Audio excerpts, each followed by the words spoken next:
Farg'ona shahridagi Samo sport majmuasida xotin-qizlar o'rtasida kurash malikalari respublika turniri o'tkazildi.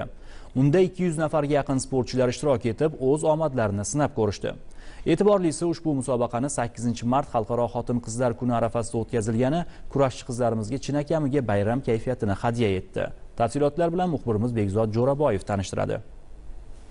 3 kun davomida Farg'ona shahri mezbonlik qilgan kurash malikalari respublika turnirida Toshkent shahri, barcha viloyatlar va Qoraqalpog'iston Respublikasi vakillari ishtirok etishdi. Jami 8 ta vazn toifasida uyushtirilgan qiziqarli bahslarda polvonlar yakkalik va jamoaviy bellashuvlarda munosib qatnashib, qanday imkoniyatga ega ekanliklarini amalda ko'rsatishdi. E'tiborlisi, ishtirokchilar orasida havaskor sportchilar bilan birga xalqaro musobaqalar g'oliblari, jahon va Osiyo chempionlarining qatnashgani umidli kurashchilar uchun katta tajriba maktabi vazifasi o'tadi. Bugun Farg'ona viloyatida kurash sport turi bo'yicha kurash malikalari musobaqasi bo'lib o'tdi.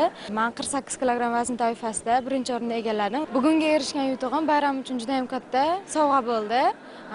Nafaqat menga, barcha qizlarga deb o'ylayman. Farg'ona viloyati hokimligi, Oila va xotin-qizlar qo'mitasi, viloyat prokuraturasi, O'zbekiston kurash federatsiyasi hamda Farg'ona viloyat kurash federatsiyasi tomonidan ushbu musobaqaga qilingan katta tayyorgarlik ishlari qizlarga chinakamiga bayramona kayfiyatni hadya etdi. Natijalarga ko'ra yakkalik bahslarida Pokiza Kamoliddinova, Maftuna Xolmatova, Yulduz Muhammadiyeva va boshqalar g'oliblikni qo'lga kiritishdi. Jamoaviy bellashuvlarda esa surxondaryolik qizlar birinchi o'ringa sazovor bo'lishdi. Toshkent shahri, Farg'ona va Buxoro jamoalari esa kuchli uchlikka yakun yasab berishdi. Kurash malikalari musobaqasida biz Surxondaryo viloyatidan kelib ishtirok etdik.